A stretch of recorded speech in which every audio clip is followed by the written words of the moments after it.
আমি মরার নির্বংশে সারাদিন চেয়ারে বসে থেকে পাউডু না।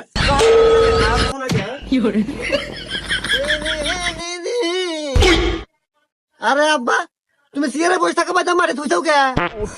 এ দুঃখের কথা আর কইস না গাদা, এই যে হুমুন্দির চেয়ারের পাও স্লিপের মিস্টেক করছে। তা তুই কোন যাস? আমি তো আব্বা যাইতেছি, ওই যে স্কুলে পরীক্ষা আছে, পরীক্ষা দিবে নিয়ে যেতেছি। আচ্ছা যা, ভালো হলে পরীক্ষা দিস, পাস কিন্তু তোর হরাই নাকবো। আর যদি ফেল হরস, আমি যে তোর বাপ এটা ভুলে যাবি। আরে আব্বা, তুমি ওইটা নিয়ে ভাইবই না তো, তুমি জানো না, তুমি থাকতে আমার কোনো টেনশনই নাই। আর আমি তোমার বাধ্য সন্তান, তুমি যেটা করবে ওটা আমি অক্ষর অক্ষর পালন করবো। আচ্ছা গেলাম আমি পরীক্ষা দিবে। যা দেখি না যাস। কি রে গাদা, রেজাল্টের খবর কি? পাস কি করছু? এ ভাই আপনাকে তো আপনাকে চিনলাম না। আর আপনি আমাকে বাইক কে? আপনার তো চরিত্র ভালো না, আমাকে বাইক মহিলা বসে আছে না, বারান বাইক থেকে। ই হুমুন্দির সাল কি কয় রে?